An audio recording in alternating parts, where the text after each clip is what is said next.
that Swami Devapriyanandaji from Bharat Sevashram, he is here, and also we are grateful to another of our young Swami and a kind of role model for our kids, Swami Harinamanandaji is here from San Diego Vedanta Society. This is really something befitting. Today is Buddha Purnima, and Subir passed away in the most auspicious day. Plus, we did not plan for his memorial service, but imagine we planned for Swami Harinamanandaji's visit. So he is lucky that he is having blessings from upstairs with the two revered Swamis. Also, we had offered puja in Belur Mount today, Kathamrita Bhavan, in his Gurudev's place, Somsar Ramakrishna Ashram, Chittagong Ramakrishna Mission, Chandpur Ramakrishna Mission, Dhaka Ramakrishna Mission, his village, Baniachong Ramakrishna Mission. So this life is really something we can cherish. I remember anytime he came to our place, he wouldn't even take $1 from us. He always gave and gave. So we are grateful for his contribution throughout his life to the Ramakrishna Mission as well as Vivekananda Center. And another thing that I want to mention, anytime Subir came to Ramakrishna Mission, Aksharanandaji made a space for him. So Subir, tumi ekhane bosho. So today, remembering that, I did the same thing. I moved Maharaj from the right hand corner, gave space to Subir, and Maharaj moved to the left. So in his journey in Bangladesh, Maharaj was very, very thankful, grateful to Subir Nandi and Rathindranath Rai. So they were the instrument of spreading the message of Thakurma Swamiji in all the villages. Wherever they went with them 50,000-60,000 devotees sometimes would come. So it was a great combination, great sadhus and great devotees. And Bhuteshanandaji, our 12th president, was so fond of Subir Nandi, even when he was in his bedridden in Belur, Dada went there, and other monks were hesitating, should we let him go or should not? And they said, who came? Subir? Send him in. So Dada went straight to the President Maharaj's room and said, Subir, sing that song, Mono Chalo Nijo Niketane. And he would do in such a wonderful way that Maharaj would go into Samadhi. So we are really grateful, and I was so surprised today that Dr. Gauradas, Secretary of Ramakrishna Mission Samsar, put a beautiful picture Subir in front of Bhuteshanandaji, and they offered a puja. And so this is a life, kids, we need to celebrate. He's like Elton John in back home, if you guys listen to the music. He's so famous, and he was a good devotee. He composed and he sang more than 2,500 songs, and then he received all the awards. So in his memory, we are establishing a Subir Nandi Memorial Fund in music, and I asked Dr. Dhananjay Saha, the professor of medicine in Albert Einstein and one of our senior trustees, to officially announce it. Dr. Saha. I just heard that Swami Harinamanandaji, he understands Bengali a little bit, so I decided to speak in Bengali today. It's okay? Okay. আজকের এই শুভ সন্ধ্যায় সবার প্রতি আমার নমস্কার এবং শ্রদ্ধার জন্য ভালোবাসা। তো আপনারা সবাই জানেন যে 7ই মে আমাদের শ্রদ্ধেয় এবং ভালোবাসার পাত্র শ্রী সুবীর নন্দী, উনি আমাদেরকে ছেড়ে স্বর্গলোকে চলে গেছেন। তো আজকের এই অনুষ্ঠান দুইটা দিক, একটা হলো ওনার প্রতি শ্রদ্ধা জানান, এবং আজকের আমাদের যে অনুষ্ঠান, আমাদের অনুষ্ঠানে আজকে স্বামী হরিনামানন্দজি এবং স্বামী দেবপ্রিয়ানন্দজি, ওনাদেরকে আমন্ত্রণ এবং আমাদের প্রতি আমার শ্রদ্ধা এবং প্রণাম নিবেন। তো প্রকাশ অনেক কিছু বলে গেছে সুদীপের দার সম্বন্ধে, এখানে নতুন কিছু বলার নেই, তবুও কিছু বলতে হয় এবং এটাই স্বাভাবিক। তো আপনারা জানেন যে উনি চিকিৎসায় ছিলেন সিঙ্গাপুরে, ওখানে তিনি দেহাত্যাগ করেন, এবং সুবীর নন্দী যে বাংলাদেশ থেকে ওনাকে 5 বার দেওয়া হয়েছে national film award for best mail playback singer. উনি 5 বার পুরস্কৃত হয়েছেন, এবং বাংলাদেশ থেকে ওনাকে 21 পদক দেওয়া হয়েছিল, যেটা বাংলাদেশের 2 নম্বর সবচেয়ে বড় অ্যাওয়ার্ড থেকে দ্বিতীয় ভাগের ওটা। এবং আমাদের যে শ্রদ্ধেয় সুবিধা, উনি কিন্তু আমাদের স্বামী ভূতেশানন্দজির ডিসাইপল ছিলেন। যিনি ছিলেন বেলুড় মঠের 12th প্রেসিডেন্ট। তো এইখানে আমাদের যখন এই বিবেকানন্দ এই যে এটা যখন এখানে প্রতিষ্ঠান যখন শুরু হয় 1999 সালে, তখন থেকেই সুবিরদা আমাদেরকে সাহায্য করে আসছেন, তুই সবসময় এসছেন। প্রকাশ যেমন বলেছেন, উনি আমাদের থেকে কোনো সময় আমাদের থেকে পয়সা নেননি, উনি আমাদেরকে সাহায্য করেছেন সবসময়। এবং এই প্রসঙ্গেই যে প্রকাশ ঢাকাতে যে স্বামী পূর্ণাত্মানন্দজি ওনার সাথে কথা বলে ঠিক করেছে যে আমরা ওনার জন্য একটা স্কলারশিপ ফান্ড করব, এবং সেটার নাম হচ্ছে Shri Subir Nandi Memorial scholarship in music. এটা হবে ওটার নাম, যেখানে একটা ফান্ড করা হবে ঢাকাতে রামকৃষ্ণ মিশনের নাম। ওখানে আমাদের ইনিশিয়ালি যেটা এস্টিমেট করা হয়েছে যে $25,000 ওখানে রাখা হবে, এবং ওখান থেকে যা আসবে সেখান থেকে যারা নাকি মিউজিকের প্রতি তাদের ঝোঁক আছে এদেরকে স্কলারশিপ দেওয়া হবে, এবং স্কলারশিপ দেওয়া হবে ঢাকা রামকৃষ্ণ মিশনের মাধ্যমে। তো যেহেতু আমাকে বলা হয়েছে যে আনুষ্ঠানিকভাবে এটা ঘোষণা করার জন্য, তো আমি সবার ইসে দিয়ে আমি আনুষ্ঠানিকভাবে এই স্কলারশিপ ফান্ড শুরু করার ঘোষণা দিচ্ছি, এবং সবার কাছে ধন্যবাদ। আপনারা যারা এই ফান্ডে অনুদান দিতে চান তো আপনারা দিতে পারেন, সেটা আসবে যাবে রামকৃষ্ণ মিশন ফাউন্ডেশন মাধ্যমে। সেটা হলো এই ইউনাইটেড স্টেটসে, আর কেউ দিতে চান এখানেও দিতে পারেন, কিন্তু চেক যাবে রামকৃষ্ণ ফাউন্ডেশনের কাছে। আর ঢাকাতে অবশ্য দেওয়া যেতে পারে, সেটা রামকৃষ্ণ মিশনে ঢাকাতেও দেওয়া যেতে পারে যদি কেউ ঢাকা দিতে চান। তো সবাইকে ধন্যবাদ, নমস্কার। অনেকে এখানে আছেন, তো ওনাদের পরিবারের তরফ থেকে যে কোনো একজন এই সত্যজিৎদা জাস্ট 1-2 মিনিট দাদার স্মৃতির উদ্দেশ্যে কিছু বলার জন্য বলছি। সত্যজিৎদা, জানি আমি আমার দাদার সম্বন্ধে কিছু বলছি, যদিও আমরা এই মুহূর্তে দাদার সম্বন্ধে কিছু বলার জন্য প্রস্তুত নেই। আমি সবাইকে সবার সাথে কৃতজ্ঞতা জানাচ্ছি যে আজকে এই দিনে আপনারা সবাই আমার দাদাকে স্মরণ করছেন। আমি প্রার্থনা করব আপনারা তার জন্য প্রার্থনা সে যেন স্বর্গবাসী হয়। দাদার সম্বন্ধে বেশি কিছু বলার শক্তি আমার নাই। সে শুধু আমাদের বড় হয়েছিল না,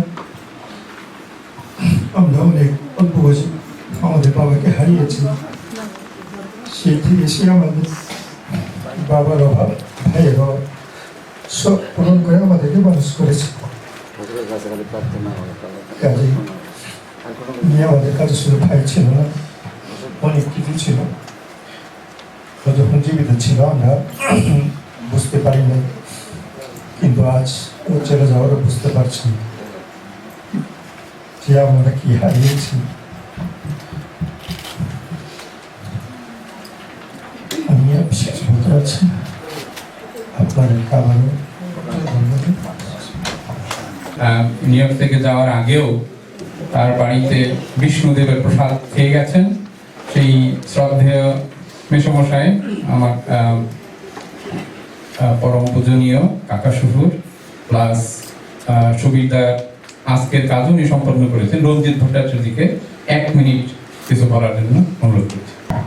মহারাজজি, প্রণাম গ্রহণ করুন। সুবীর সম্পর্কে কি বলবো, 1969 থেকে আমরা একসাথে ছিলাম। তার আচার আচরণ, চলন ধরন বলন এত সুন্দর ছিল যে তা ভাষায় প্রকাশ করার মতো নয়।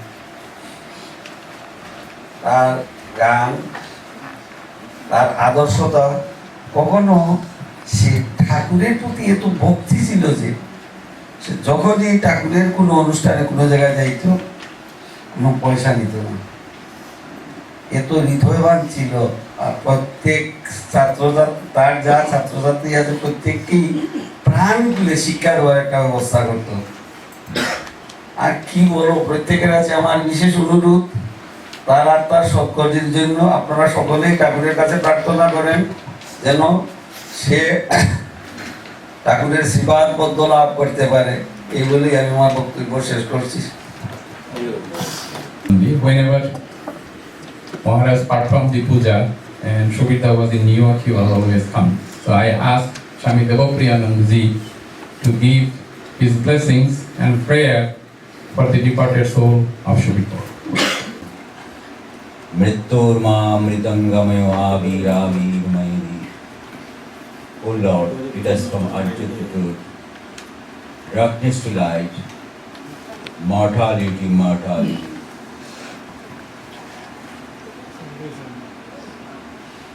Honorable Swamiji, Harinamanandaji Maharaj,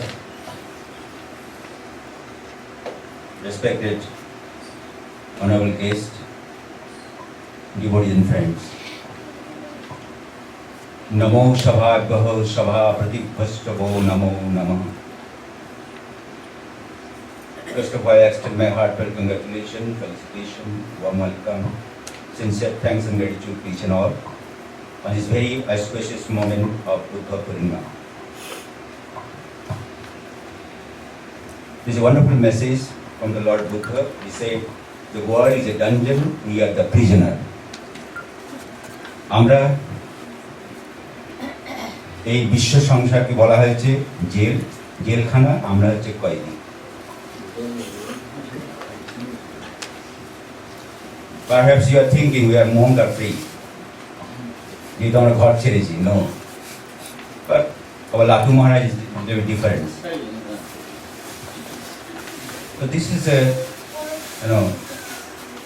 realize when a young boy, Lord Buddha, no, he is not ordinary boy, he is the incarnation of Lord Vishnu.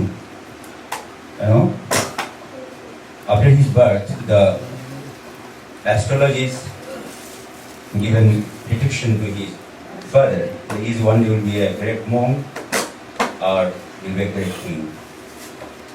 So his father was scared to know that anytime he may be go to join in the monastery.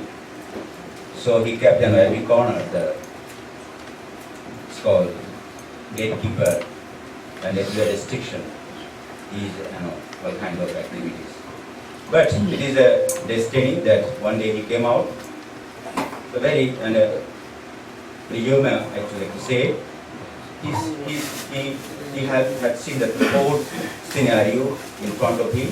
The first is a sick man, then an old man, then a dead man, and lastly he had seen a stout, strong, young monk. And lastly, he realized that this is the real life. To sacrifice for the world and sacrifice for the Supreme Lord and to uplift ourselves. And eventually, he came out and sacrificed his life, and he did a great tapasya, austere penance, and eventually he realized the enlightenment and uplift himself. That is the very wonderful day. Today is the Buddha Purnima. So we must pray to the lotus feet of Buddha to give us power and strength to do little bit austerity and sadhana in our life. Otherwise, this worldly life, give us only pain and sorrow. With these few words, I also like to say a few words about our great singer. Last, Kali Puja time, I don't know, Prakash suddenly given the flower, a bunch of flower to give him. Maybe give him last, Vidai. Bye bye. See? This is the life, The devotees, you have to face that kind of situation each and all, one day. So that reason you must pray. And our Guru Maharaj said always, every day we will think about this life. Mrityu Chinta. Mrityu Chinta. Because this is the ultimate going to happen in our life. One day we will abandon everything and we have to go from this world. So we have a wonderful place there. There is monks, so many monks come from different parts of the world, and you are listening the wonderful message. So you must follow that path, because our scriptures say, Mahajano Gatasya Panta, Vidyate Ayanaya Nanda Panta, there is no other alternative. You have to follow that path, the golden path of our saints and sages, our rishis. Then you get ultimately the peace. These few words, I pray and I can let us speak of Sri Ramakrishna and Supreme Mother and Swamiji and Guruji. Sarve sang mangalam bhuyat, sarve santu niramaya, sarve bhadrani pashyantu ma kaschit dukkha bhave. May all have happiness and joy. No one have disease. Instead, may have healthy body and stressless mind with eternal peace. Ayom, Shanti, Shanti, Shanti. God bless all. Thank almost every day. And many times, when I used to call him the later days of his life, he used to read Chandi over the phone. And today, how lucky he is. Swami Harinamanandaji will speak on Chandi.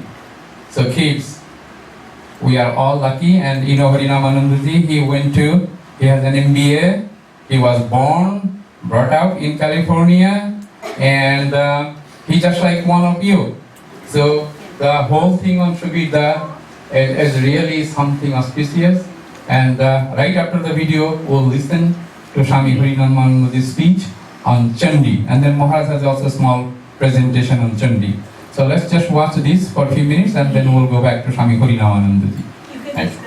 Service today for him, and then he was in Singapore, he passed away, and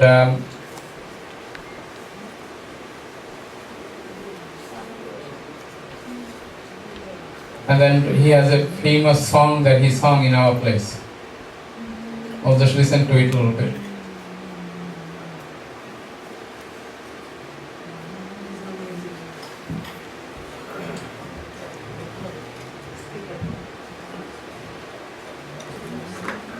The speaker present. Today, the offer, we are offered flowers, sweets, and this is the Ramakrishna Ashrama, is the birthplace of Swami Shahanandaji. So they were born in the same village. And we just started, and then we offered flowers at Belur Mart. I just received these pictures in the morning, so we're sharing with you. The Prashun Maharaj was kind enough to offer garland and the flowers on behalf of Vivekananda Center and Shubita's family. So this is his last visit that he was during the Kali Puja, 19th October 2017, with his family and Rothinda. Same Kali Puja.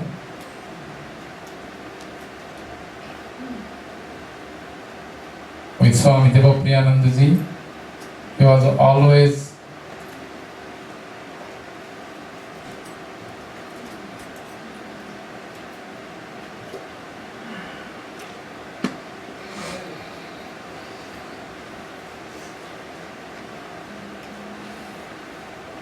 Is the music working, Didi? No? Okay.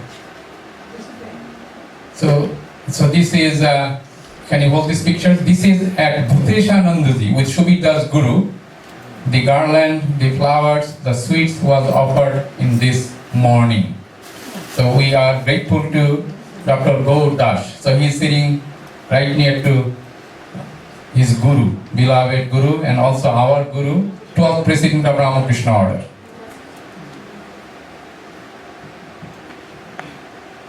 Okay, this is then from Swami Harinamanandaji. And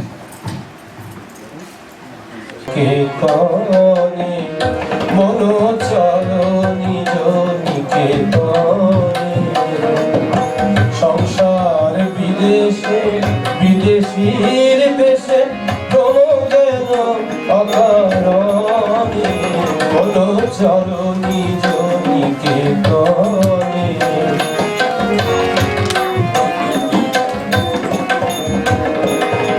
বিষয় পঞ্চক আর ভূতগণ শব্দর পর কেহ নয় আপন বিষয় পঞ্চক আর ভূতগণ শব্দর পর কেহ নয় আপন পর প্রেমে কেন হয়ে অচেতন ভুলিছ আপন জনে মন চলো নিজ নিকেতন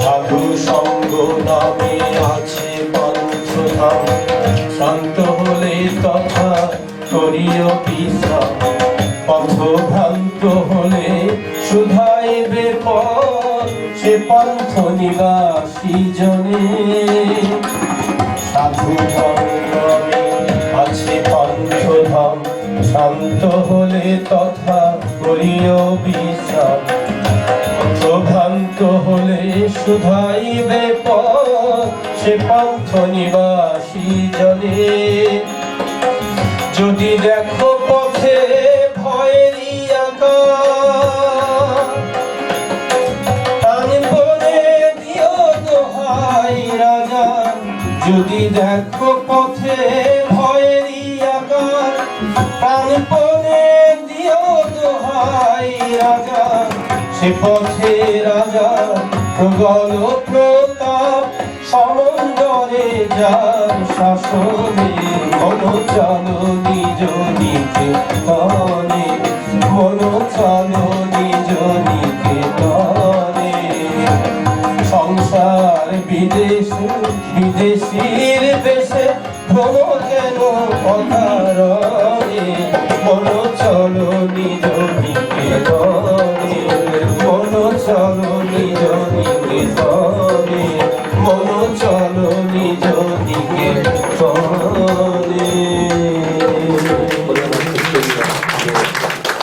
Nityurma amritam gaya avir avir maiti rudrayat te dakshinamka te namam ahityam te namam ahityam om shanti shanti shanti. Devotees, thank you for inviting me here today. As I was driving up here about this, but maybe in the beginning, maybe I can share a little bit about my life, how I got connected here. So I used to come to the Vedanta temple. My parents used to take me, and I used to come, and I would end up actually, Swami Maharaj was there. And so my family was very close to the temple. And the Swamijis would come to our house. So I would see the Swamijis, but I was very interested in sports. So I used to play sports, and I didn't care for too much about this spirituality of Vedanta. But I used to go to the lectures because my parents forced me to go. So I would go and I'd sit there and I'd sleep sometimes in the lecture hall. And afterwards, I went to college and went away. When I went away, free from my parents, free from everybody else, then I found a time where within me, I started asking questions. And the question I was asking was sort of, who am I? And this is a journey that I was making. First I was thinking, I'm Indian. Then what does it mean to be Indian? And so I had a chance before I went to college, I went all over India, to the north, the south, the east, and the west. And I discovered that India is like Europe. so many different cultures, so many different places. What does it mean to be Indian? And then I went to my parents' place in Bengal, and my uncle told me, who am I? I said, you're Bengali. So what does it mean to be Bengali? Speak the language, eat the food. So do you have to like Bengali movies? And then he said, you're an ABCD, American Born Confused Deshi. So I came back to college, and at that time, when you're away from home and away from everything else, then suddenly you start to become a little bit lonely, and you start to, again, who am I? Who am I? And you start searching. At that point, I had 3 roommates living in the same suite. One was a Christian, he's a fundamentalist Christian. Another was a Japanese Buddhist. And another was Palestinian, he was Islam. So at that point I was interested in religion. I was searching for who I am. I used to go to my Christian friend to his Bible study class. And I used to listen about Christ. And it was okay, but the one thing I didn't like was they were saying, Christ is the only way. You have to accept Jesus Christ. So that to me did not feel right. Okay? Then I'd have discussions with my Palestinian roommate, and I went to the mosque, and he was telling me that if you don't have the Quran on your right hand on the day of your death, Allah is going to take you and throw you to hell. So also, that didn't feel right. And the Buddhist roommate, we had some good discussions, but it was at that time, there was a book that was given to me by my father. In that book it said, Ekam Sat Vipa Buddha Vedanti. Truth is one. Sages call it by various names. So that to me felt right. That all these are different truths, different ways of approaching the same truth. And then I started going to the Vedanta Center in our Sacramento area. And there was a Swami Shraddhananda. Anybody know Swami Shraddhanandaji? Very holy person. And when I went to his first lecture, he said, one of the things he said I remember, he said, you are God. I said, I am? Yes, you are divine. And something within me felt, this is right. This is true. And another thing I noticed about Swami Shraddhananda was that he was this very pure soul. Anytime I had trouble in school, I'd go and see the Swami. But when I got to his presence, guess what happened? My troubles, my mind, which was completely very much in thinking all these things, in his presence, all of a sudden, the problems, my mind became quiet. It wasn't my problems were solved, but my problems were dissolved.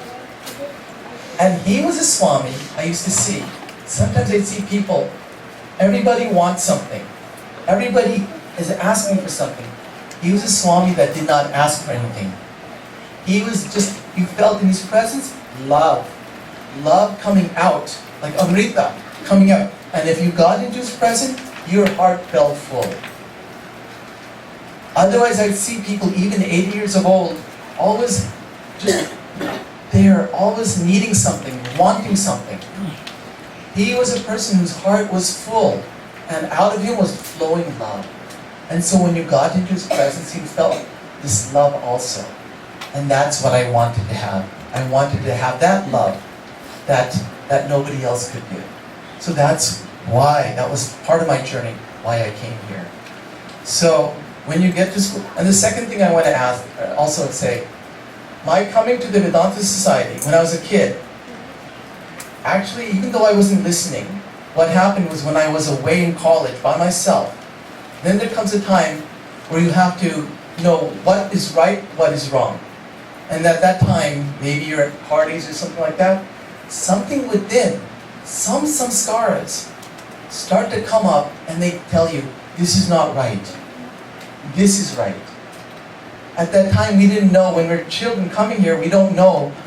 All these things are coming into our head, and they're not known to us. But the samskaras are planting their seeds in our heart. And at the proper time, they become activated. They start to grow. And then at a time when you're away from home. Your parents' voice is not there. Your friend's voice is not there. Your own inner voice says, Ita, you don't do this, do this. So actually it's very good for attending here because these samskars are slowly coming in and they will take root, they will grow at the proper time. So today, a little bit of a chandi, we'll go through it. It's actually a 3-hour talk. We'll go through it fairly quickly. So, do you remember Swami Devapriyanandaji Maharaj, right? In New York? You know one thing he used to do every day? What did he used to do? He used to chant the chandi every day. And sometimes he would chant the chandi out his window. And the chandi and his voice would go into the city of New York. And I thought to myself, what is he's chanting this chandi for? He's chanting it to the city. What was the message that he was chanting? So today we're going to answer, what is the message of the chandi? How many people chant the chandi? Let's show of hands. A few people. But most of you know the chandi? Yeah. Someone? Okay. So when we do it, usually we chant part of it, we chant different things, but we don't chant sort of the entirety. And also sometimes what happens is that in the chandi, there's a lot of battle that goes on. So in the battle, a lot of blood, a lot of fighting. So sometimes the message gets lost.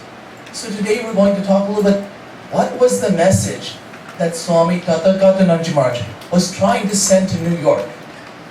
And what you'll discover is that the chandi actually is a spiritual map. It actually takes you as, how many stories are there in the chandi?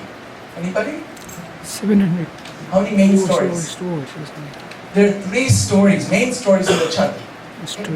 These 3 stories actually take us from our tamasic nature to our rajasic nature to our sattvic nature. So, tamaguna, anybody, what is tamas? Usually we define tamas as bad. Okay. So tamas usually means once inertia. Okay. And when we feel it covers our ego. It covers our mind. And so when we feel tamas, we feel lazy, we feel confused, we feel depressed, we feel inactive, we feel darkness. Okay? Depression. When our mind is covered with the Rajaguna. What is Rajaguna? It's like, he said like, I'm the only one who knows this, no one else knows this, I'm the only one. That's true. He's saying I'm the only one that knows ahankara, pride. Okay? Rajaguna is like when you want something, you don't want to give something to others. When you want something, you don't want to give something to others? Yeah. Yes, so that's a selfishness. That's another aspect of Rajaguna, right? So Rajaguna is in one sense, it projects the ego and it makes us active. Rajaguna, that makes us active and it creates restlessness in us, desire, kama, and we feel dissatisfied. Nothing can satisfy me. I'm always wanting more, huh? That's Rajaguna. And then the third story in the chandi actually is about Sattva-guna. Sattva-guna is what? When you want to give, you don't want anything back. When you want to give, you don't want anything back. It's unselfishness. Yes. Good qualities. Good qualities. Yes. So Sattva-guna is what they say, the revealing power of the ego. It reveals things to you. It gives you insight. You feel balanced. You feel joy. So these are the 3 gunas. And the chandi talks about these 3 aspects of our spiritual journey. How we go from tamas to rajas to sattva. So, in a very simple message, when you read the chandi, if I were to give you what's called cliff notes, do you know what cliff notes are? Before you pass, if you haven't studied for the exam, then you get these cheat sheets. If you study that, you can pass the exam. So in one page, I'm just going to tell you, so the first question that comes up in the chandi is, what causes attachment? What causes attachment? There are two people in the Chandi, Surata and Samadhi. Surata is a king, Samadhi is a merchant. So they have attachment due to the pain. Surata lost his kingdom. Okay? He was a king, a noble king, and he lost his kingdom. Samadhi was a merchant. He was a good, noble merchant, but his wife and sons took his wealth and kicked him out. And they're complaining, we have attachment. Why are we still attached? And they go to a sage. That sage's name is May19.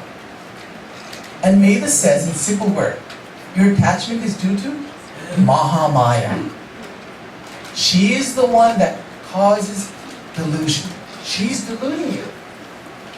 So now the next question we ask, how is she deluding us? And May19, the sage, says she's deluding you in 3 ways. In the first story, she's deluding you through ignorance and fear. When you feel ignorance and fear, what happens? You develop what's called Madhu Kaitaba personality. In the second story, she deludes you with power, the need for control, for name, for fame. When that happens, you develop Mahishasura personality. And in the third story of the Chandi, she deludes you with pride. I demand respect. I'm a Swami, respect me, huh? When that happens, you develop Shumba Nishumba personality. Now the question is, if she's deluding me with ignorance, with the need for power, with the need for pride, how can I invoke the Divine Mother to remove this delusion? So in the Chandi it says 3 ways. In the first story, when you're feeling tamasic, what do? Chant the Brahmastiti, the hymn that Brahma sang to the Divine Mother. When you do that, you start to awaken from tamas. In the second chapter, when you're feeling rajasic quality, Rajaguna has you, invoke the divine rajas. And by invoking this divine rajas, the Divine Mother will manifest. All your energies, all your consciousness, which is fragmented, becomes coalesced and singular, and it takes the form of the Divine Mother to counteract your ego rajas. And in the third story, when you're feeling pride, even sattvic pride, what do? Chant the Aparajita Stuti. The one you know, maybe Ya Devi Sarvabhuteshu. Chant that to remove your feeling of pride. Then what happens? How does she manifest? If I do this, how does the Divine Mother manifest? In the first story, she manifests as Mother Kali. Why Kali? It is the tamasic aspect of the divine. And she manifests as Kali to cut your delusion and awaken Vishnu. Vishnu is your own consciousness, to awaken you, so you can awaken your ego. In the second story, she manifests as Lakshmi. Lakshmi is what? Lakshmi gives you abundance. She gives you wealth. For what purpose? To ripen, to mature your ego. And in the third story, to kill your pride, she manifests as Saraswati. Why Saraswati? To give you knowledge, so that you can finally kill your ego. It doesn't serve a purpose when you merge in the Divine Mother's presence. So if you were to take a snapshot of this and read the Chandi, you'd have now a proper understanding of the Chandi. Okay? Now we'll go into this a little bit more detail. So, I'll just summarize the stories here. So let me go into the story of the Chandi a little bit. First, there was a righteous king.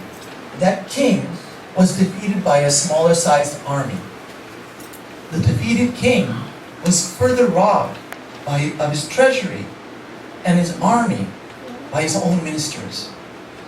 Embarrassed, the king went to a hermitage, a forest. His mind was overcome by deep attachment to the things he lost. He lost his kingdom. Sitting in that forest, he saw another person. That person was a merchant.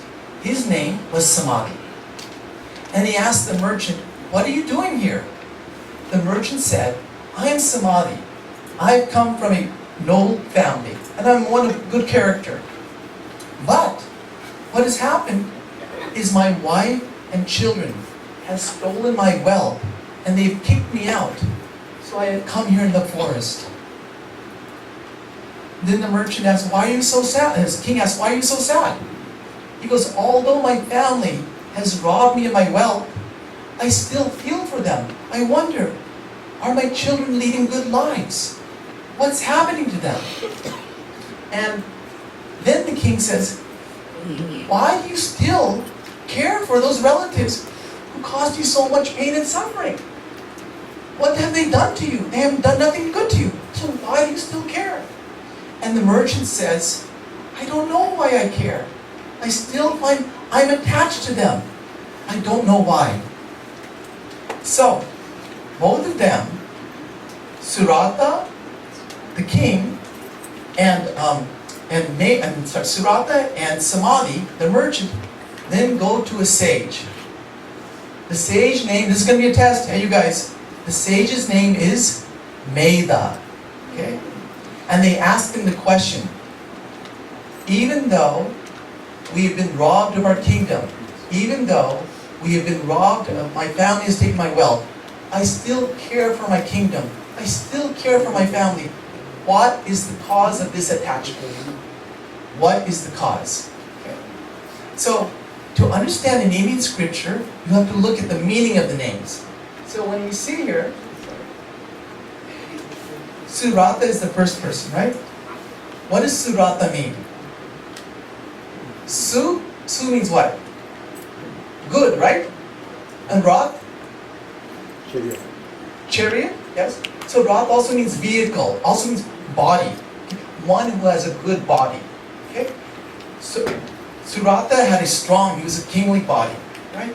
He also, Sura also means like Asura. Sura means good qualities, right? Noble qualities. Like we have Sura, Devas are good qualities. Asuras are bad qualities, right? So one who has a mountain of good qualities. Surata is good body. Samadhi is, we know, means union with God. Here it means focus on God. Okay? One who has good concentration. So in spiritual life, what's necessary? You need a good body and you need a strong mind. Now both of them go to the sage May19. May19 means what? May19 is our higher intellect, our spiritual intellect. Okay? When you get Gayatri mantra, as Swamiji was chanting the Gayatri mantra, the purpose of the Gayatri mantra is to awaken the buddhi.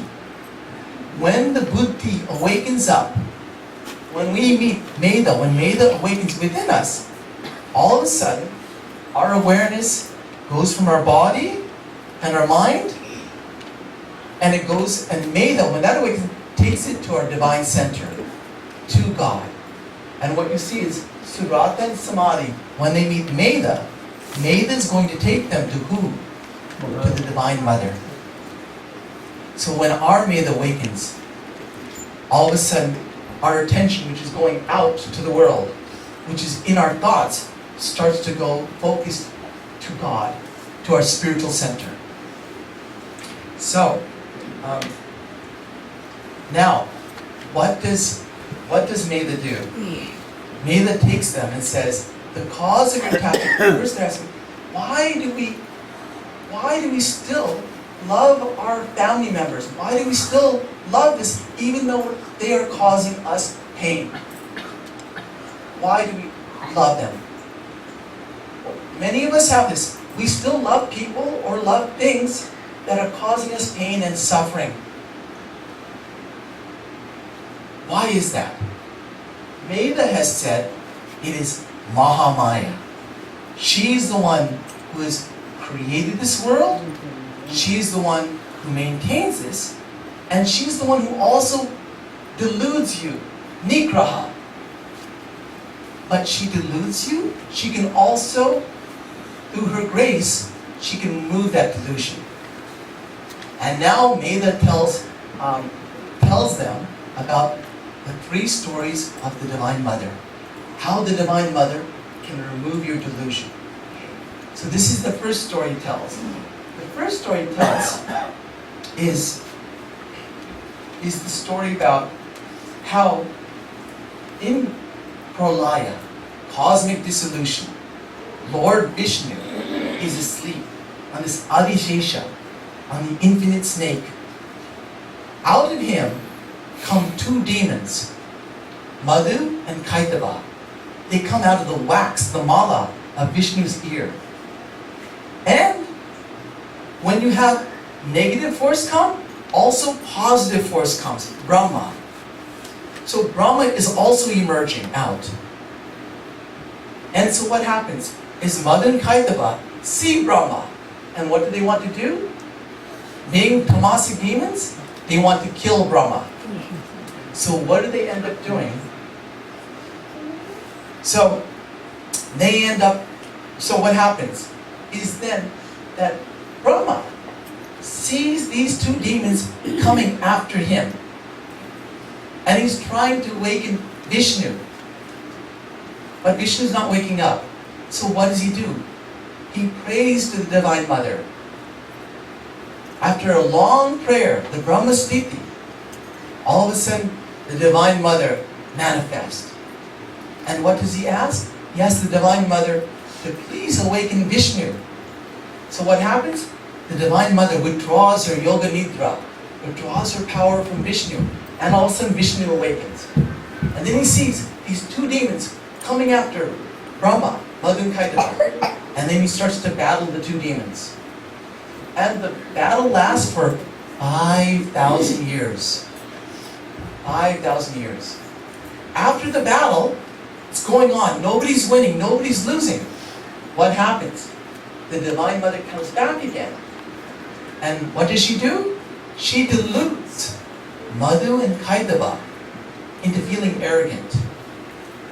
And they feel so arrogant, then they think, we are strong fighters. And we think, okay, Vishnu, you fought a good fight. We will give you a boon. Ask anything of us. So what does Vishnu ask? Vishnu asks, let me kill you. So now Madhu and Kaitava all of a sudden awaken. They see, what did we ask for? You're going to kill us? And then they say, how can we get out of this? So they look and they see there's water everywhere. And they say, kill us in the place where there is no water. So what does Vishnu do? Vishnu takes his leg out of the water, his thigh out of the water, and he puts Madhu and Kaitava on his thigh, and he takes his discus, and he cuts their head. And then they're dead. So this is the first story. Now, when we read a Purana like this, we have to ask, what does this mean to us? This is not just a story. This is not just something that could have happened. It's also the experience of the sage, of some cosmic mystic truth. And they're trying to give us a message. What is that message? So now, when you look at this, we should ask, what is happening here? What we see is happening is now this is Pralaya, before the universe is manifest, before the universe has come out. Cosmic ignorance. And what do we see? Vishnu is asleep. Madhu and Kaitava come out. Who is Madhu? Who is Kaitava? What does Madhu mean? Honey. Honey. And somebody else said Sweet, right? Okay, very good. Honey or sweet? What does kaitava mean? You're gonna say something? Okay. Does it mean poem? Huh? Poem? No, poem. No, actually it comes from kitu, which means insect. Okay? So here the meaning is you have something honey and honeybee. So this story is about Thomas. When we were experiencing Thomas, Madhu means the sweetness of being in ignorance. Kaitava is the fear of moving out of ignorance. What happens when you're afraid to do something? When you have to face your, let's say, you have to tell somebody that what they're doing is wrong. Maybe you have to ask for a raise. You want to ask your raise for a boss because he hasn't given you a raise. But what happens is sometimes you feel afraid. You don't want to do it today. You want to avoid it. Right? So what do? Instead of facing the issue, you avoid it. So Madhu is staying in the sweetness of ignorance. I'll do it tomorrow. And what do? Sometimes you, instead of doing this, you may eat things we do not want to face. What's the best way to get rid of our problems? If you go to sleep, you'll find all your problems go away in deep sleep. So, Madhu is that quality of staying, the sweetness of being in ignorance. Sometimes instead of doing what we have to do, we'll eat junk food, we'll eat food to get rid of our problems. We watch TV, go to the internet, we gossip. Okay? Things that we should do but we're afraid to do, we don't want to face. Could be maybe a child wants to tell their parents, I want to study music, I don't want to become a doctor. But instead of facing the situation, instead I'll do something that will get rid of that pain. It's comfort food. This is what we call, Girish Ghosh used to drink his problems away. Madhu, Kaitava is that voice within us. You're not worthy. Don't do it. They're going to laugh at you. One person there's an ashram now coming up in New Jersey, and they want to move to another place. So the person was saying, how am I going to tell the congregation that we should move? And because I'm afraid if I tell them that we need to move, they're going to tell, oh, your ego wants to move. Or your matakar hoyeche. They're going to laugh at me.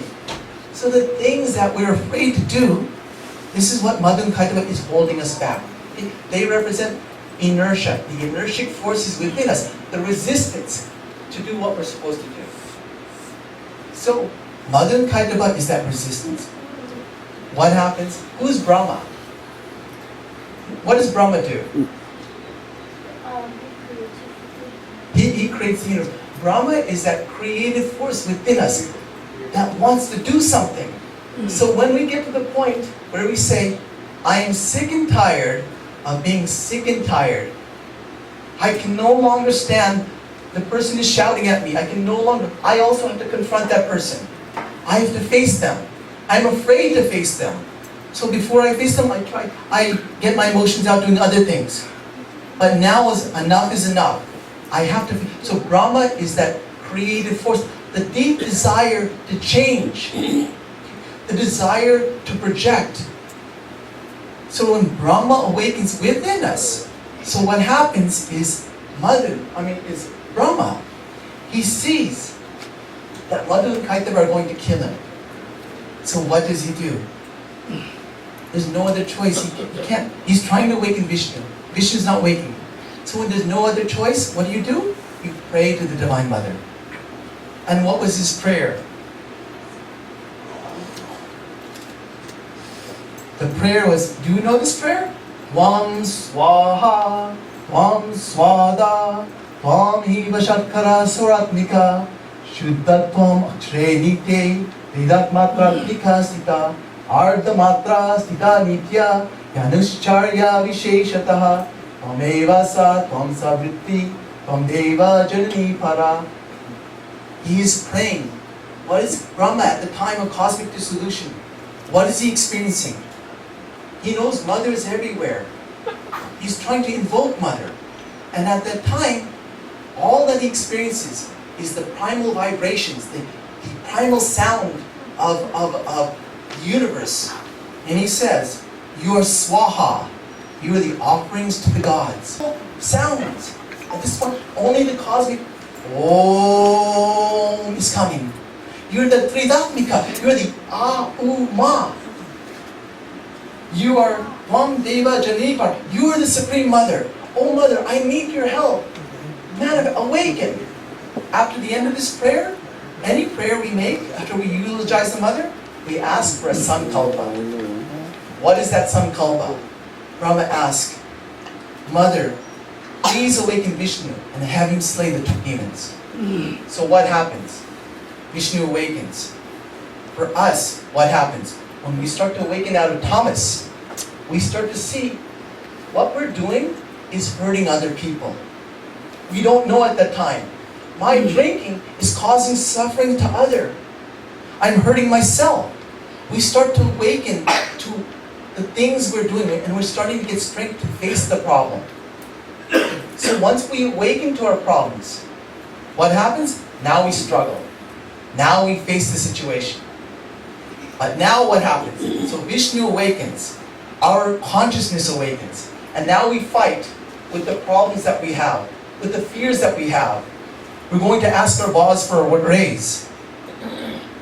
We're going to tell, maybe if I'm a child, I'm going to tell my parents, this is what I want to do. So, now what happens is there's a struggle. Vishnu and Madhu Kaidava fight for 5,000 years.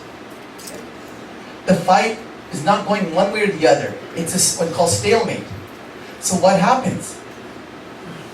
Maybe I have addictions with watching the internet. Maybe I'm struggling with whatever I'm struggling with. And I'm trying to overcome these struggles, these problems. But I can't overcome them. After you struggle, the Divine Mother comes back. And then she deludes the two demons. What does she? She subdues our desires. So the desire for wanting food, the desire for watching TV, the desire for the internet, the desire when my wife passes away or my husband passes away, I can't let go of them and I cannot move on in my life. She helps us let that go. She diminishes their strength. She subdues those desires. And then finally, we can let go and move on. This is the story of the first chapter. How to get out of tamas. By chanting the Brahma Stuti.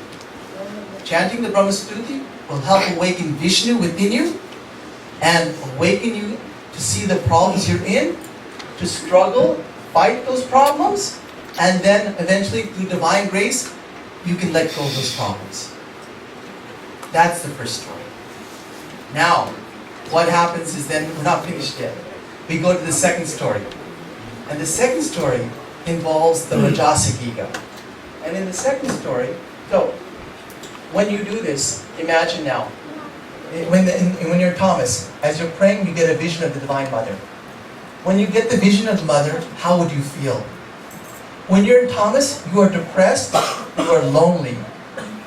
When Mother's vision comes to you, all of a sudden, you start to feel loved. You feel embraced. You feel she's absorbing. When Holy Mother was with her devotees, and when he came crying and suffering, they would feel Mother removing, absorbing their heartache, their pain, their suffering. Mother absorbs your pain. And one final thing she does, you don't feel responsible anymore. She takes your responsibility for you. When that happens, then you feel now I can struggle, now I can free myself from tamas through Mother's grace. So now that leads us to the second story. The story of what happens when we have a Rajasic ego. From tamas, we need to become somebody. So we go to school, we study, we become a professional, and we get name, fame, status. What happens when you get the name, fame, and status? and you get cars and you get a house and you get everything, what happens? You're like very happy. You're very happy, but then on the other side, once you get that, sometimes there's a craving, I want more. You're president of the, say, Vedanta Society. You want to hold on to being president. I should be president. You expect to be treated with some pride, respect. Okay? So you start to, and you want more, better, different. This is what happens in the Rajas. And when we don't get it, we become very angry. That is our Mahishasura. So in the second story, what happens is that Mahishasura, okay, so there was a, I'll tell you briefly the second story. The great pearl demons, okay, in the story, in ancient times, Mahishasura was a buffalo demon. And he was lord of the demons. And Indra was king of the gods. And there was a great battle between the two, the gods and the demons. What happened was, the demons defeated the gods.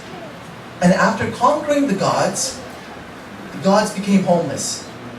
So they eventually went to Brahma, Shiva, and Vishnu and complained about the atrocities of the demon.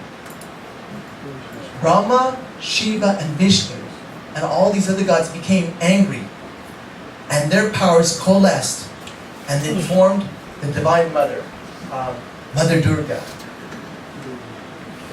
Now,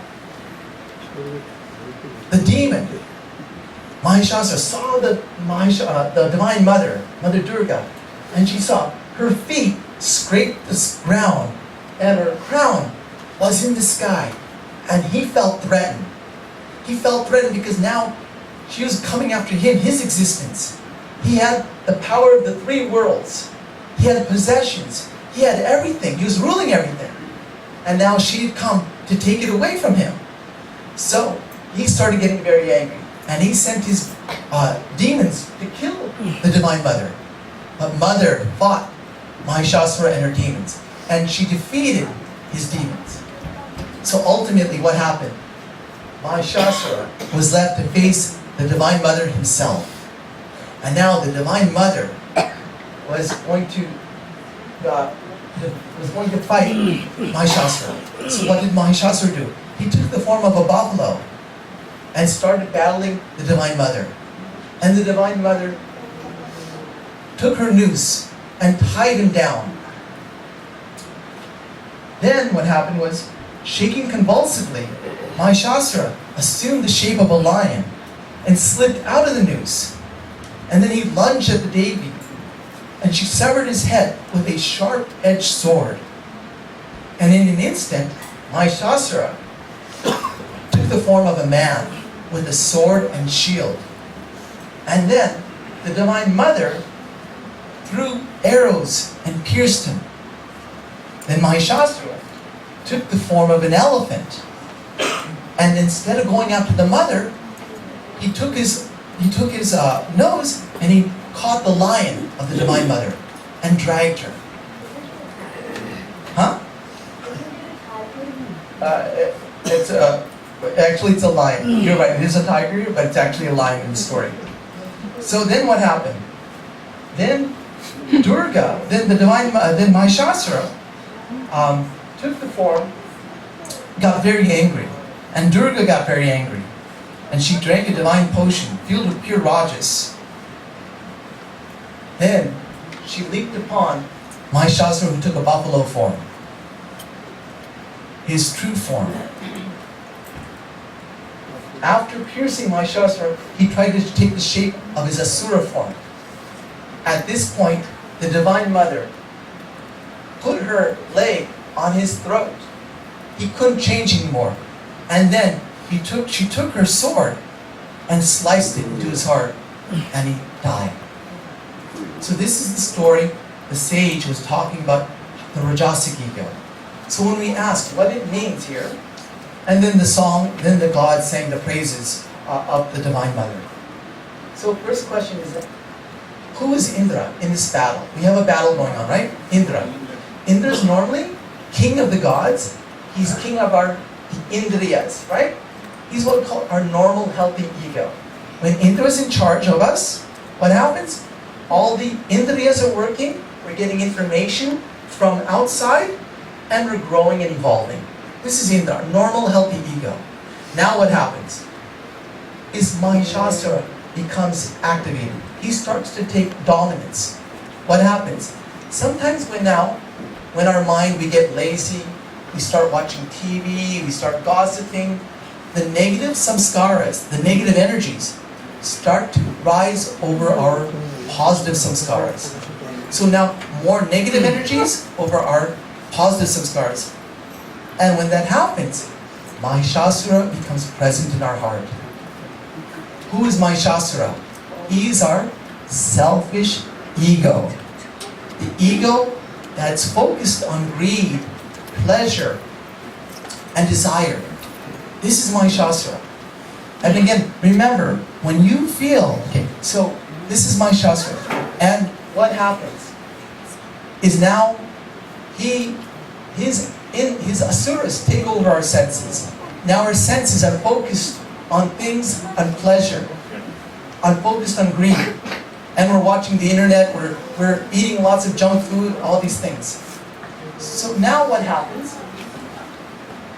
Who is Durga? Durga manifest. Who is she? Yes? She's the breaker of our problems. The breaker of our problems? Yes, actually Durga is, Dur is difficult, Ga is go. The one you go with when difficulties arise. That is Durga. And so what happens is Durga manifest within our heart. Okay? Whenever we have an imbalance of negative energies over our positive samskaras, we say whenever adharma is greater than dharma, Bhagwan incarnates. Whenever the negative energies rises above our positive energies, within us, Mother incarnates. She takes the form of Durga. And now, she wants to battle our negative samskaras. She wants to battle our Mahishasura. When you feel Mahishasura is controlled by the six satrapu, lust, anger, greed, pride, jealousy, and delusion. How did Mahishasura become so powerful? He did tapasya. And he was given a boon by Brahma. He wanted to become immortal. Brahma says, you cannot become immortal. So he says, okay, let me think of a way to become immortal. Let me not be killed by any man or any god, thinking that will make him immortal. But he forgot what? He forgot about women. Okay? So, when does Mahishasura arise within us? When do we feel his presence within us? Whenever you are rejected or criticized, the feeling of anger arises. That is Mahishasura. Whenever you feel you're not being loved, that is Mahishasura. When you feel you're embarrassed in front of someone, when someone embarrasses in front of others, your face turns red, you get angry, that is Mahishasura. When you don't even violent. When this occurs, know who is that? That is Mahishasura that has been activated within you. And what does Mahishasura want? When we feel that, what do we want? When we're in an argument with someone, we want to be heard. You're not listening to me. We want to be understood. You're not understanding me. We want to be right. Mahishasura says, I am right. That is Mahishasura. We want to be respected. I want to be respected. I feel disrespected. That's Mahishasura. What are the qualities? We start to compare ourselves with others. So, when Mahishasura becomes activated, another thing, how do you speak? You start to speak harshly. You start to speak critically. You start to speak argumentatively. My way is the right way. You must do my way. This is Mahishasura. So what happens is, then, when all the gods were defeated, they went to Brahma. Brahma means you introspect. What's going on? Why is Mahishasura activated here? In introspection. They go to then Shiva. I need some wisdom, jnana. I need some knowledge. What to do? They go to Vishnu. Let me surrender to you. I don't know what to do. When this happens, the Divine Mother becomes activated within us. And then the Divine Mother takes on these various forms. Okay? Buffalo, lion, man, elephant, buffalo and demon. These are the different masks of the Rajasic ego. One by one, the protective mechanism, the defensive mechanism of the Rajasic ego. If I threaten your Rajasic ego, you're going to come after me. And in an argument, all these layers will start to come out. Buffalo. Buffalo means kama, okay? Desire. The Divine Mother is sick. When the Divine Mother battles you first, you feel the Guru comes to you. This is the truth. What you're doing is wrong. Huh? What I'm doing is wrong? It can't be. You get angry. The Divine Mother ties a noose around you. Why? To subdue your desires. Then it takes the form of a lion. Lion is krodha. You become angry. You show anger. And the Divine Mother then cuts through that anger. Then you take on the form of a man. A man is one who's rationalized. Loba. He's greedy. Okay? And he has a sword and shield in hand. So with the shield, he protects himself. When you're attacking me, I protect myself with my shield. And then with my sword, I point to something else. It's not my fault. It's their fault. The Rajasic ego is trying to protect itself. Then it takes the form of an elephant. The elephant means royalty. Okay? So it's pride. And so the elephant then takes the form of an elephant with pride. What are you doing? And it wants to attack the lion. Now afterwards, you are too strong. I cannot attack you. What I'm doing, you're defeating all my attacks. I'm going to attack the thing you love. So I attack what you love, your son. In this case, I attack the lion, and Durga's lion, and I drag the lion across, and I trumpet myself. The elephant will trumpet. I am glorious. I am great. The Divine Mother takes a sword and cuts through that. Viveka. Again, I take the form of a buffalo. At this point, again, I go as a buffalo. Why? Because now what I'm doing, I'm not winning this argument. I can't defeat the Divine Mother. So instead, buffalo means like I act childish. I start to throw a tantrum. I don't talk to you anymore. I act in a childish-like way. I regress back to my childlike state. Ultimately, the Divine Mother cuts through that and gets to the root of the problem. The root of the problem is his ego. Okay? His asura form. And in that asura form, the Divine Mother takes her sword and cuts through the asura. And he's done. And then what happens? The gods and goddesses praise the Divine Mother. And they cheer him. So this is the story of the Rajasic ego. How when we get angry, when we get upset, when we feel our way is we're not being listened to, and Mahishasura manifests, the Divine Mother comes and one by one strips away our own ego till she gets to the source of the problem. And at the source of the problem, she cuts through that. And then the gods say, "O Devi, whenever we think of you again, please destroy our direct calamities. And whatever humans shall praise you with these hymns, may you be gracious to them and bless them to be fortunate." This is the boon the Divine Mother has given us. Anytime you're in trouble, anytime you need help, if you pray to her, if you talk to her, she will come. She says she's not going to, you have to go through your struggles. She doesn't say you don't have to go through struggles. You have to face your struggles. Your karma, you have to face what your karma has given you. But she says, I will help you go through your struggles. I'll give you strength to be able to overcome your struggles.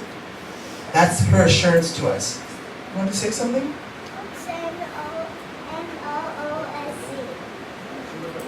When a person is very angry, they're huffing and puffing. How do we calm them down? The Divine Mother is trying to calm Mahishasura down. So finally, now we get to the third story. And the third story is the Sattvic ego. So Sattva is so near the Brahman. Now we started to meditate more and more. And we're doing more practices. And when we become more spiritual, we start to get insights. We start to get knowledge. We get vibhutis, powers. So what happens is as you become more and more sattvic, there are also obstacles that arise in sattva. Those obstacles are, you sometimes become proud. You think that you know more knowledge than anybody else. Sometimes you feel a pride. I'm holier than most people. I'm holier than everybody else. Sometimes you feel that you do more practices, more tapasya. I can meditate for 3 hours. You cannot meditate. Look how good I am. Sometimes when you're meditating, you feel certain bliss, you feel certain joy, and you feel, I've attained it. I have no further to go. I don't need to do anything else. I know everything. I am done. These are the obstacles that happens in sattva. I'll tell you one story. Swami Shwahananda, some of you know, he had a time when he was in New Delhi. And when he was in New Delhi, what started happening, he used to say, Thakur used to say, if you practice truth for several years, truth will follow you. If you follow truth, truth will follow you. What happened was, he started getting a power. The power was, anything that came to his mind, if a person came to his mind, that person would appear. If things came to his mind, those things would appear. And for 1 week, this started happening. What did he do? He prayed to the Divine Mother, take this away, take this away. This is interfering in my spiritual progress. Vibhutis, powers. So, in the next story, what happens is the gods, are kicked out by 2 people, Shumba and Nishumba. Shumba and Nishumba means, Shumba means I. Asmita, I. Nishumba, the brother, is what mamatva, mine. I and mine. I is defined by what it owns, what it identifies with. And so I and mine go together. I is defined by my car. I'm defined by my kids. I'm defined by my job. This is mamatva, my clinginess. I and my Shumba, Nishumba. I. Shumba and Nishumba take over the 3 worlds. I forgot to say, when they take over the 3 worlds, Mahishasura takes over the 3 worlds, what does it mean? It means that not only in the physical world are we possessed with the need for power and control, but also Mahishasura enters our dream. We start dreaming of power and control. Then so much so, it leaves an impression in our causal body for power and control. So Shumba and Nishumba now take over the 3 worlds, the spiritual pride, and the gods get kicked out. So the gods now remember the prayer that the Divine Mother says, whenever you're in trouble, think of me and I will come. So they start singing this prayer. And we can do a little bit of this maybe. Maybe chant a little 4 or 5 times. Ya Devi. Maybe all together we can do this, huh? Ya Devi Sarva Bhuteshu Vishnu. Together. Ya Devi Sarva Bhuteshu Vishnu Maiti Shabdita Namastasyai Namastasyai Namastasyai Namo Namaha Ya Devi Sarva Bhuteshu Shanti Rupena Samstita Namastasyai Namastasyai Namastasyai Namo Namaha Ya Devi Sarva Bhuteshu Cheta Vidya Vidiyate Namastasyai Namastasyai Namastasya namo namaha. Ya Devi sarvabhuteshu buddhi rupena samsthita. Namastasya namo namaha. So what happens now is they start chanting this prayer. Then what happens is the Divine Mother comes and appears before them. A beautiful form of the Divine Mother. And out of that mother, another form of the mother, Koshiki, comes out of her.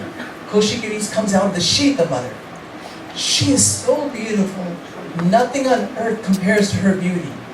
When we get a glimpse of the Divine Mother, there's nothing else on earth that compares to that beauty that she has. So what happens is two demons, Chanda and Munda, see the Divine Mother and they think she's the most beautiful of all women. My master, Shumba Nishumba, should possess her. So they go to their master, Shumba Nishumba, and they say, you, at the time when we can become very sattvic, now we like the finer things of life. We like good music. We like good art. We like good food.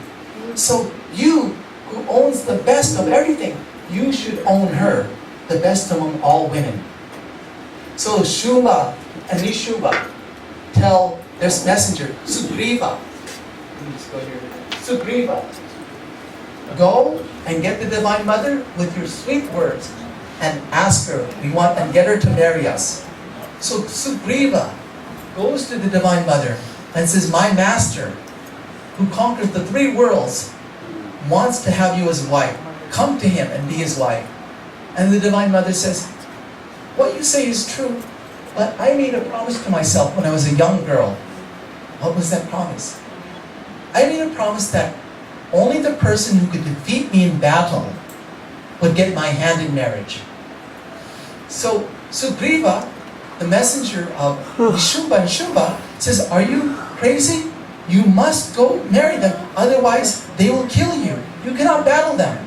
She says, no, only that who can win my hand will get my marriage. So then Sugriva leaves.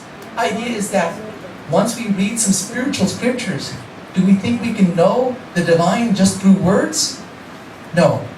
So then Shumba and Nishumba sends his next general, Dhumalochana. And Dhumalochana means smoky-eyed, one with distorted vision. When we have distorted vision, we think we're there. When Dhumalochana comes to the Divine Mother, he doesn't recognize the Divine Mother. He has distorted smoky eyes, smoky vision. And with one humkara, the Divine Mother disintegrates him.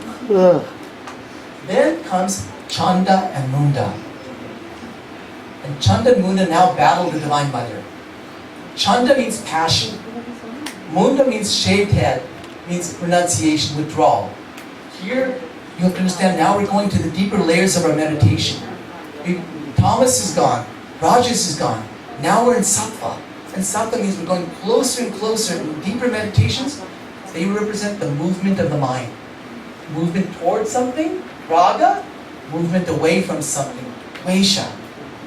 And so now the Divine Mother sends Kali. Kali comes out of the Divine Mother. And she chops the head of Chanda and Munda. And for us, the only way we can rise above the movement of our mind in meditation is if we go beyond time. Kali represents is the controller of time, Kala. So when we go beyond time, the movement of our mind stops in samadhi.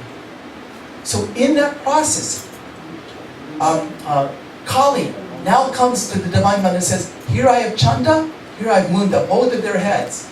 At this point, I cannot kill anymore. Shumba Nishumba, you will have to kill yourself. What is he saying here? At this point, self-effort comes to an end. I cannot do anything else now at this point.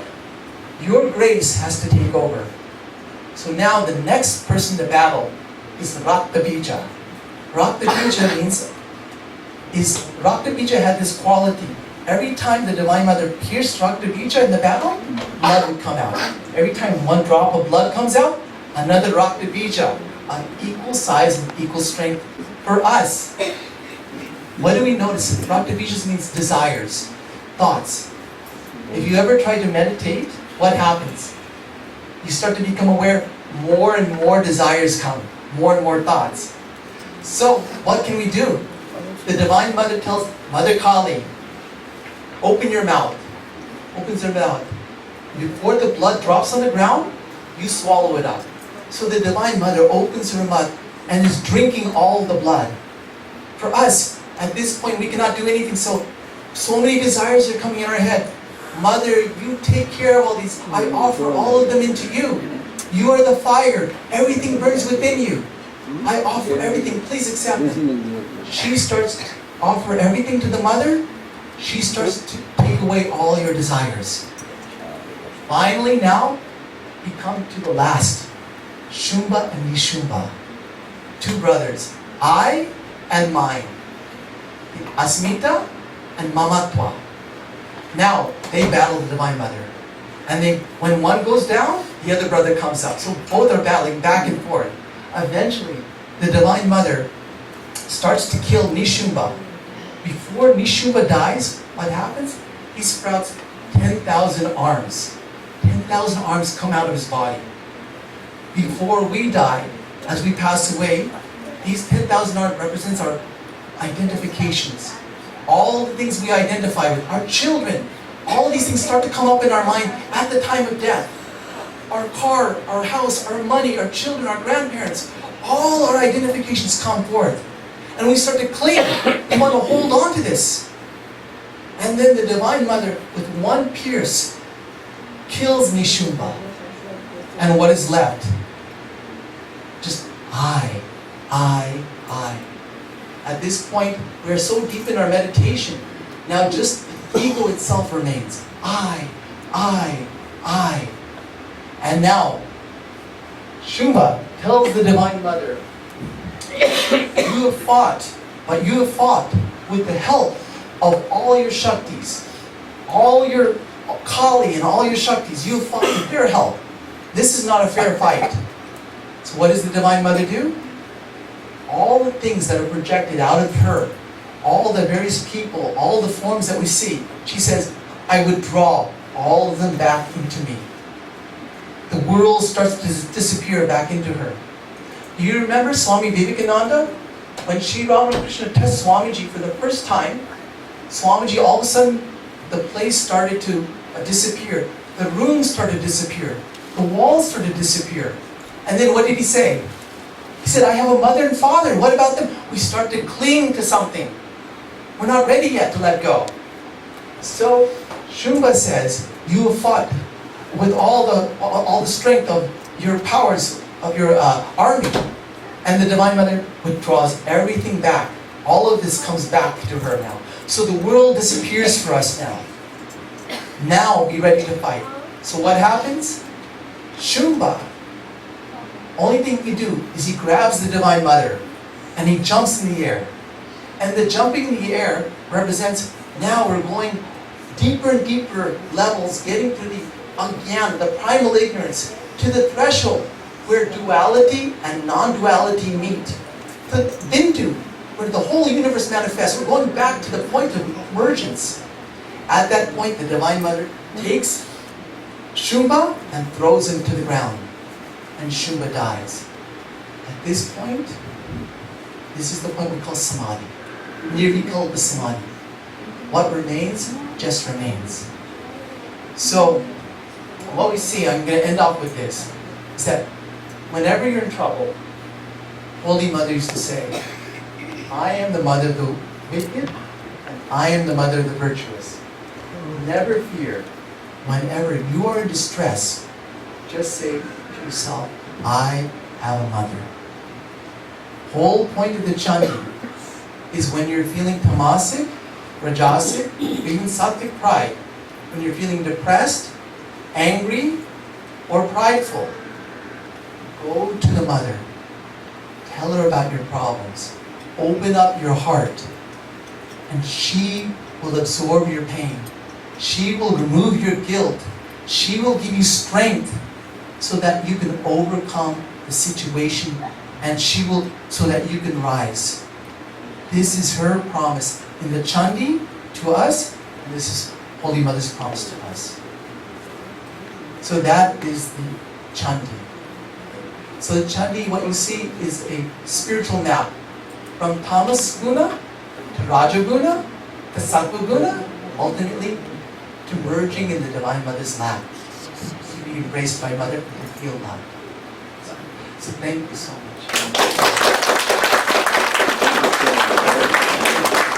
And our next program is on June 20th. Swami Devapriyanandaji, head of Vedanta Society of New York. He will be here, so please join us at the same time.